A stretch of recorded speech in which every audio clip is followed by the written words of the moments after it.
Feeling is the Secret, by Neville Goddard, 1944. Foreword. This book is concerned with the art of realizing your desire. It gives you an account of the mechanism used in the production of the visible world.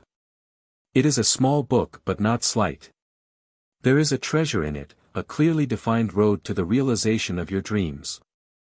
Were it possible to carry conviction to another by means of reasoned arguments and detailed instances, this book would be many times its size. It is seldom possible, however, to do so by means of written statements or arguments, since to the suspended judgment it always seems plausible to say that the author was dishonest or deluded, and, therefore, his evidence was tainted. Consequently, I have purposely omitted all arguments and testimonials, and simply challenge the open-minded reader to practice the law of consciousness as revealed in this book. Personal success will prove far more convincing than all the books that could be written on the subject. Neville. Chapter 1, Law and its Operation. The world, and all within it, is man's conditioned consciousness objectified. Consciousness is the cause as well as the substance of the entire world. So it is to consciousness that we must turn if we would discover the secret of creation. Knowledge of the law of consciousness and the method of operating this law will enable you to accomplish all you desire in life. Armed with a working knowledge of this law, you can build and maintain an ideal world. Consciousness is the one and only reality, not figuratively but actually. This reality may for the sake of clarity be likened unto a stream which is divided into two parts, the conscious and the subconscious. In order to intelligently operate the law of consciousness, it is necessary to understand the relationship between the conscious and the subconscious. The conscious is personal and selective, the subconscious is impersonal and non-selective. The conscious is the realm of effect, the subconscious is the realm of cause. These two aspects are the male and female divisions of consciousness. The conscious is male, the subconscious is female. The conscious generates ideas and impresses these ideas on the subconscious receives ideas and gives form and expression to them. By this law, first conceiving an idea and then impressing the idea conceived on the subconscious, all things evolve out of consciousness, and without this sequence, there is not anything made that is made.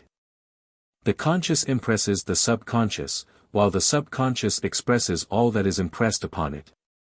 The subconscious does not originate ideas, but accepts as true those which the conscious mind feels to be true and, in a way known only to itself, objectifies the accepted ideas. Therefore, through his power to imagine and feel and his freedom to choose the idea he will entertain, man has control over creation. Control of the subconscious is accomplished through control of your ideas and feelings. The mechanism of creation is hidden in the very depth of the subconscious, the female aspect or womb of creation. The subconscious transcends reason and is independent of induction. It contemplates a feeling as a fact existing within itself and on this assumption proceeds to give expression to it.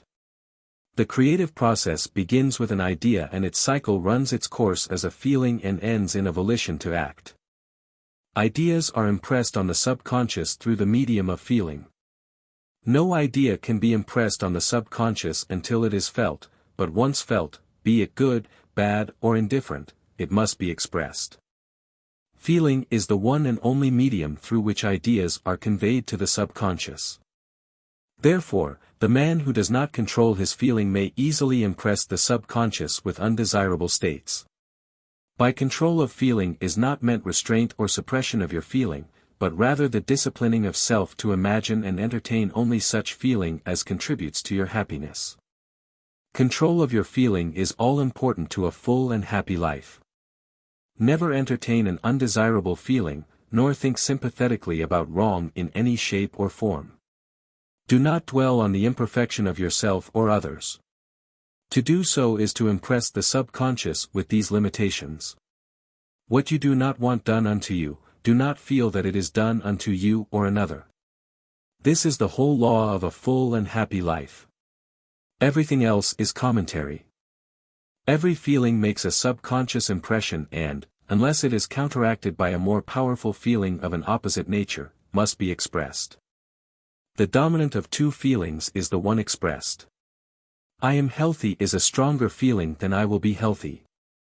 To feel I will be is to confess I am not. I am is stronger than I am not. What you feel you are always dominates what you feel you would like to be, therefore, to be realized, the wish must be felt as a state that is rather than a state that is not. Sensation precedes manifestation and is the foundation upon which all manifestation rests. Be careful of your moods and feelings, for there is an unbroken connection between your feelings and your visible world. Your body is an emotional filter and bears the unmistakable marks of your prevalent emotions. Emotional disturbances, especially suppressed emotions, are the causes of all disease. To feel intensely about a wrong without voicing or expressing that feeling is the beginning of disease, dis-ease, in both body and environment. Do not entertain the feeling of regret or failure for frustration or detachment from your objective results in disease. Think feelingly only of the state you desire to realize. Feeling the reality of the state sought and living and acting on that conviction is the way of all seeming miracles. All changes of expression are brought about through a change of feeling. A change of feeling is a change of destiny. All creation occurs in the domain of the subconscious. What you must acquire, then, is a reflective control of the operation of the subconscious, that is, control of your ideas and feelings. Chance or accident is not responsible for the things that happen to you, nor is predestined fate the author of your fortune or misfortune. Your subconscious impressions determine the conditions of your world. The subconscious is not selective, it is impersonal and no respecter of persons. The subconscious is not concerned with the truth or falsity of your feeling. It always accepts as true that which you feel to be true. Feeling is the assent of the subconscious to the truth of that which is declared to be true. Because of this quality of the subconscious there is nothing impossible to man. Whatever the mind of man can conceive and feel as true, the subconscious can and must objectify. Your feelings create the pattern from which your world is fashioned, and a change of feeling is a change of pattern. The subconscious never fails to express that which has been impressed upon it. The moment it receives an impression, it begins to work out the ways of its expression.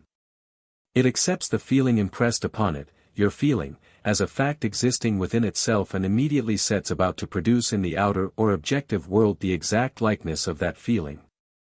The subconscious never alters the accepted beliefs of man. It outpictures them to the last detail whether or not they are beneficial.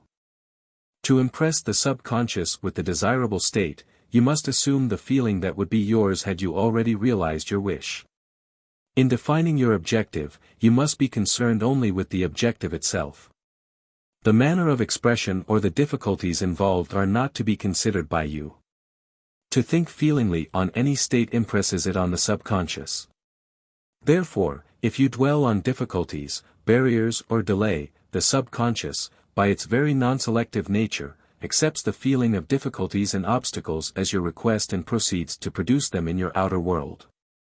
The subconscious is the womb of creation. It receives the idea unto itself through the feelings of man. It never changes the idea received, but always gives it form. Hence the subconscious outpictures the idea in the image and likeness of the feeling received. To feel a state as hopeless or impossible is to impress the subconscious with the idea of failure. Although the subconscious faithfully serves man, it must not be inferred that the relation is that of a servant to a master as was anciently conceived. The ancient prophets called it the slave and servant of man. St. Paul personified it as a woman and said, the woman should be subject to man in everything. The subconscious does serve man and faithfully gives form to his feelings. However, the subconscious has a distinct distaste for compulsion and responds to persuasion rather than to command, consequently, it resembles the beloved wife more than the servant. The husband is head of the wife, Ephesians 5, may not be true of man and woman in their earthly relationship, but it is true of the conscious and the subconscious, or the male and female aspects of consciousness. The mystery to which Paul referred when he wrote, "This is a great mystery. He that loveth his wife loveth himself. And they two shall be one flesh," is simply the mystery of consciousness. Consciousness is really one and undivided, but for creation's sake it appears to be divided into two. The conscious, objective, or male aspect truly is the head and dominates the subconscious, subjective, or female aspect. However, this leadership is not that of the tyrant, but of the lover. So, by assuming the feeling that would be yours were you already in possession of your objective, the subconscious is moved to build the exact likeness of your assumption.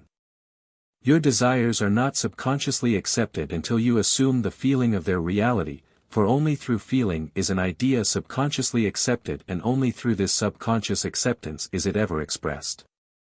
It is easier to ascribe your feeling to events in the world than to admit that the conditions of the world reflect your feeling. However, it is eternally true that the outside mirrors the inside. As within, so without, as above, so below, as below, so above, as within, so without, as without, so within. Correspondence, the second of the 7 principles of Hermes Trismegistus. A man can receive nothing unless it is given him from heaven, John 3, and the kingdom of heaven is within you, Luke 17.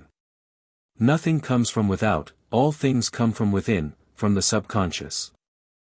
It is impossible for you to see other than the contents of your consciousness. Your world in its every detail is your consciousness objectified. Objective states bear witness of subconscious impressions. A change of impression results in a change of expression. The subconscious accepts as true that which you feel as true, and because creation is the result of subconscious impressions, you, by your feeling, determine creation. You are already that which you want to be, and your refusal to believe this is the only reason you do not see it. To seek on the outside for that which you do not feel you are is to seek in vain, for we never find that which we want, we find only that which we are. In short, you express and have only that which you are conscious of being or possessing. To him that hath it is given, Matthew 13, Mark 4, Luke 8. Denying the evidence of the senses and appropriating the feeling of the wish fulfilled is the way to the realization of your desire. Mastery of self-control of your thoughts and feelings is your highest achievement. However, until perfect self-control is attained, so that, in spite of appearances, you feel all that you want to feel, use sleep and prayer to aid you in realizing your desired states. These are the 2 gateways into the subconscious. Chapter 2, Sleep. Sleep, the life that occupies 1/3 of our stay on earth, is the natural door into the subconscious. So it is with sleep that we are now concerned. The conscious 2/3 of our life on earth is measured by the degree of attention we give sleep. Our understanding of and delight in what sleep has to bestow will cause us, night after night, to set out for it as though we were keeping an appointment with a lover. In a dream, in a vision of the night, when deep sleep falleth upon men, in slumbering upon the bed, then he openeth the ears of men and sealeth their instruction, Job 33. It is in sleep and in prayer, a state akin to sleep, that man enters the subconscious to make his impressions and receive his instructions. In these states the conscious and subconscious are creatively joined. The male and female become one flesh. Sleep is the time when the male or conscious mind turns from the world of sense to seek its lover or subconscious self. The subconscious, unlike the woman of the world who marries her husband to change him, has no desire to change the conscious, waking state, but loves it as it is and faithfully reproduces its likeness in the outer world of form. The conditions and events of your life are your children formed from the molds of your subconscious impressions in sleep. They are made in the image and likeness of your innermost feeling that they may reveal you to yourself. As in heaven, so on earth, Matthew 6. As in the subconscious, so on earth. Whatever you have in consciousness as you go to sleep is the measure of your expression in the waking 2/3 of your life on earth. Nothing stops you from realizing your objective save your failure to feel that you are already that which you wish to be, or that you are already in possession of the thing sought. Your subconscious gives form to your desires only when you feel your wish fulfilled. The unconsciousness of sleep is the normal state of the subconscious. Because all things come from within yourself, and your conception of yourself determines that which comes, you should always feel the wish fulfilled before you drop off to sleep. You never draw out of the deep of yourself that which you want, you always draw that which you are, and you are that which you feel yourself to be as well as that which you feel is true of others. To be realized, then, the wish must be resolved into the feeling of being or having or witnessing the state sought. This is accomplished by assuming the feeling of the wish fulfilled. The feeling which comes in response to the question, how would I feel were my wish realized, is the feeling which should monopolize and immobilize your attention as you relax into sleep. You must be in the consciousness of being or having that which you want to be or to have before you drop off to sleep. Once asleep, man has no freedom of choice. His entire slumber is dominated by his last waking concept of self. It follows, therefore, that he should always assume the feeling of accomplishment and satisfaction before he retires in sleep. Come before me with singing and thanksgiving, Psalm 95, enter into his gates with thanksgiving and into his courts with praise, Psalm 100. Your mood prior to sleep defines your state of consciousness as you enter into the presence of your everlasting lover, the subconscious. She sees you exactly as you feel yourself to be.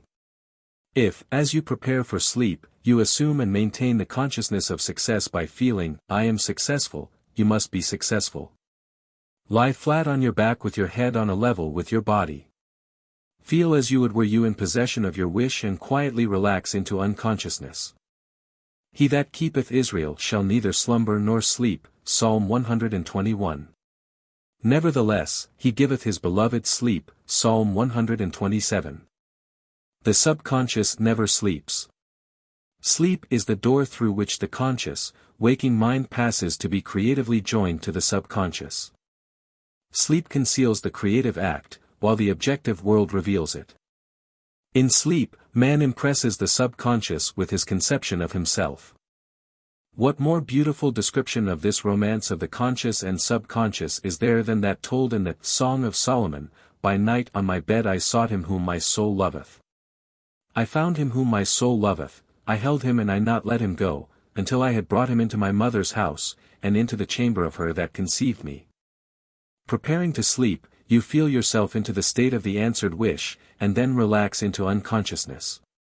Your realized wish is he whom you seek.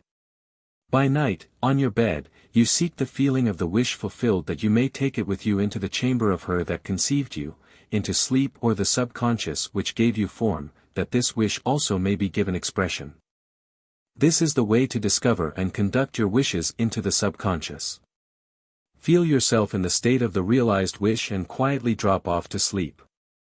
Night after night, you should assume the feeling of being, having and witnessing that which you seek to be, possess and see manifested.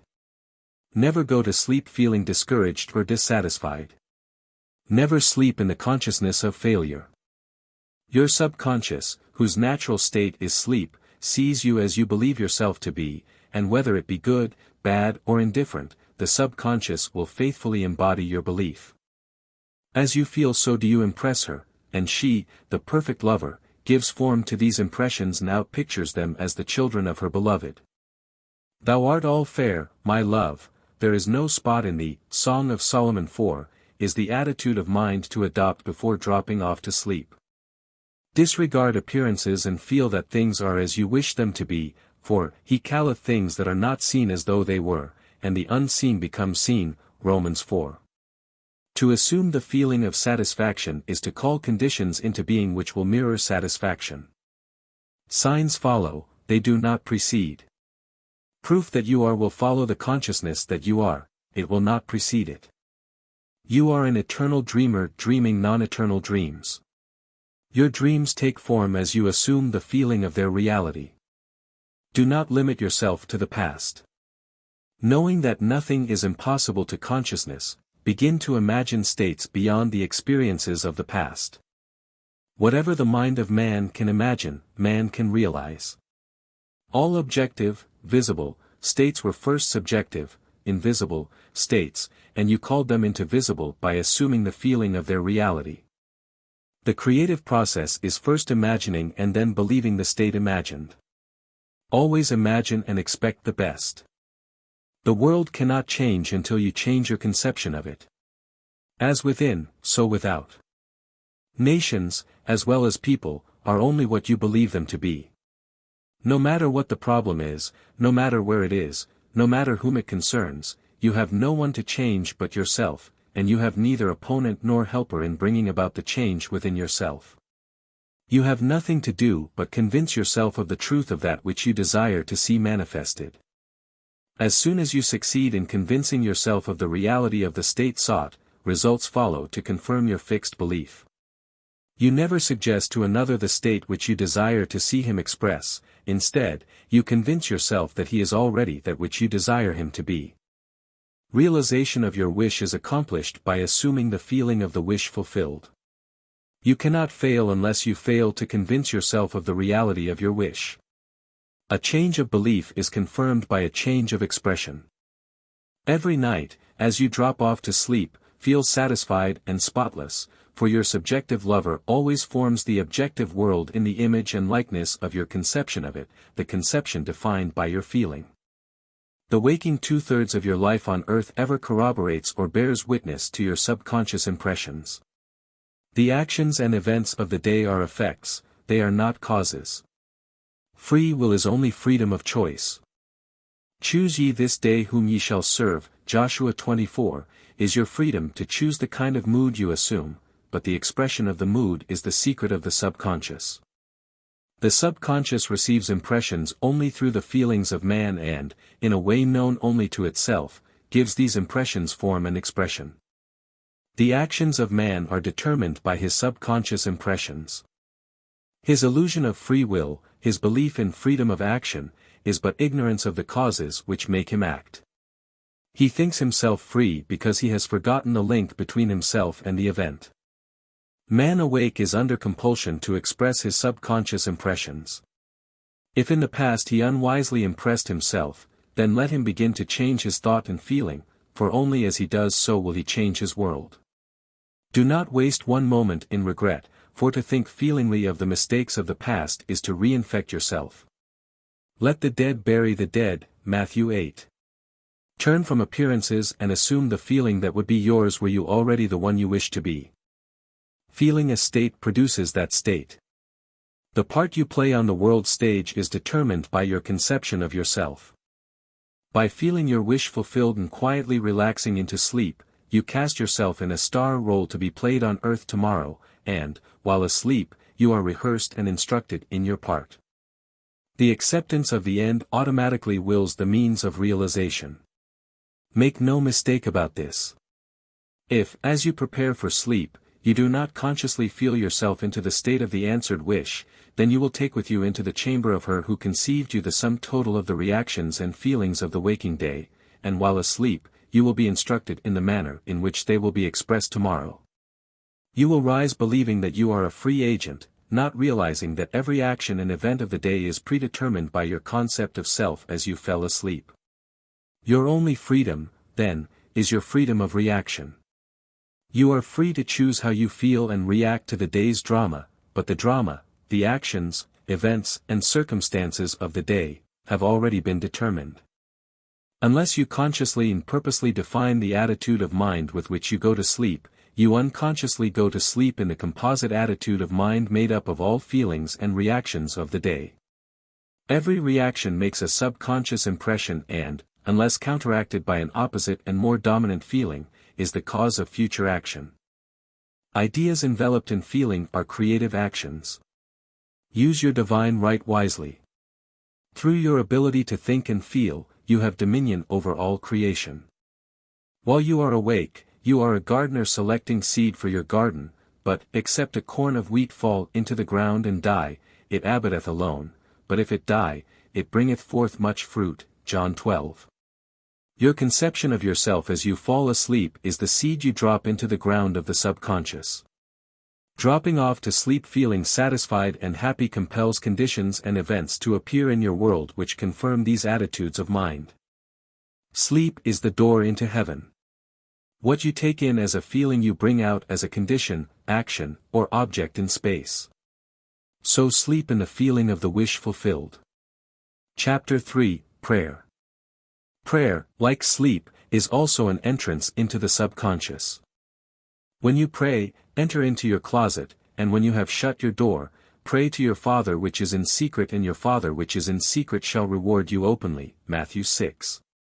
Prayer is an illusion of sleep which diminishes the impression of the outer world and renders the mind more receptive to suggestion from within. The mind in prayer is in a state of relaxation and receptivity akin to the feeling attained just before dropping off to sleep.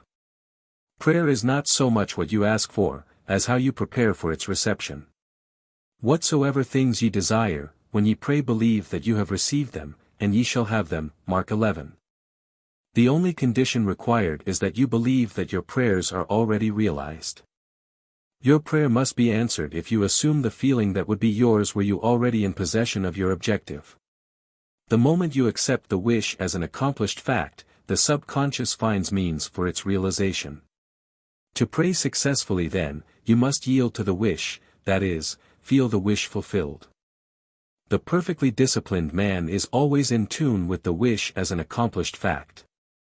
He knows that consciousness is the one and only reality, that ideas and feelings are facts of consciousness and are as real as objects in space, therefore he never entertains a feeling which does not contribute to his happiness, for feelings are the causes of the actions and circumstances of his life. On the other hand, the undisciplined man finds it difficult to believe that which is denied by the senses and usually accepts or rejects solely on appearances of the senses. Because of this tendency to rely on the evidence of the senses, it is necessary to shut them out before starting to pray, before attempting to feel that which they deny. Whenever you are in the state of mind, I should like to, but I cannot, the harder you try, the less you are able to yield to the wish. You never attract that which you want, but always attract that which you are conscious of being. Prayer is the art of assuming the feeling of being and having that which you want. When the senses confirm the absence of your wish, all conscious effort to counteract this suggestion is futile and tends to intensify the suggestion. Prayer is the art of yielding to the wish and not the forcing of the wish. Whenever your feeling is in conflict with your wish, feeling will be the victor. The dominant feeling invariably expresses itself. Prayer must be without effort. In attempting to fix an attitude of mind which is denied by the senses, effort is fatal. To yield successfully to the wish as an accomplished fact, you must create a passive state, a kind of reverie or meditative reflection similar to the feeling which precedes sleep. In such a relaxed state, the mind is turned from the objective world and easily senses the reality of a subjective state. It is a state in which you are conscious and quite able to move or open your eyes but have no desire to do so. An easy way to create this passive state is to relax in a comfortable chair or on a bed. If on a bed, lie flat on your back with your head on a level with your body, close the eyes and imagine that you are sleepy. Feel, I am sleepy, so very sleepy. In a little while, a faraway feeling accompanied by a general lassitude and loss of all desire to move envelopes you. You feel a pleasant, comfortable rest and not inclined to alter your position, although under other circumstances you would not be at all comfortable. When this passive state is reached, imagine that you have realized your wish, not how it was realized, but simply the wish fulfilled. Imagine in picture form what you desire to achieve in life, then feel yourself as having already achieved it. Thoughts produce tiny little speech movements which may be heard in the passive state of prayer as pronouncements from without. However, this degree of passivity is not essential to the realization of your prayers. All that is necessary is to create a passive state and feel the wish fulfilled. All you can possibly need or desire is already yours. You need no helper to give it to you, it is yours now. Call your desires into being by imagining and feeling your wish fulfilled. As the end is accepted, you become totally indifferent as to possible failure, for acceptance of the end wills the means to that end. When you emerge from the moment of prayer, it is as though you were shown the happy and successful end of a play although you were not shown how that end was achieved. However, having witnessed the end, regardless of any anticlimactic sequence, you remain calm and secure in the knowledge that the end has been perfectly defined. Chapter 4, Feeling. Not by might, nor by power, but by my Spirit, saith the Lord of hosts, Zechariah 4. Get into the spirit of the state desired by assuming the feeling that would be yours were you already the one you want to be. As you capture the feeling of the state sought, you are relieved of all effort to make it so, for it is already so. There is a definite feeling associated with every idea in the mind of man. Capture the feeling associated with your realized wish by assuming the feeling that would be yours were you already in possession of the thing you desire, and your wish will objectify itself. Faith is feeling, according to your faith, feeling, be it unto you, Matthew 9. You never attract that which you want, but always that which you are. As a man is, so does he see. To him that hath it shall be given, and to him that hath not it shall be taken away, Matthew 13, Mark 4, Luke 8. That which you feel yourself to be, you are, and you are given that which you are. So assume the feeling that would be yours were you already in possession of your wish, and your wish must be realized. So God created man in his own image, in the image of God created he him, Genesis 1. Let this mind be in you which was also in Christ Jesus, who being in the form of God, thought it not robbery to be equal with God, Philippians 2. You are that which you believe yourself to be. Instead of believing in God or in Jesus, believe you are God or you are Jesus. He that believeth on me, the works that I do shall he do also, John 14, should be, he that believes as I believe the works that I do shall he do also. Jesus found it not strange to do the works of God, because he believed himself to be God. I and my Father are one, John 10. It is natural to do the works of the one you believe yourself to be. So live in the feeling of being the one you want to be and that you shall be. When a man believes in the value of the advice given him and applies it, he establishes within himself the reality of success.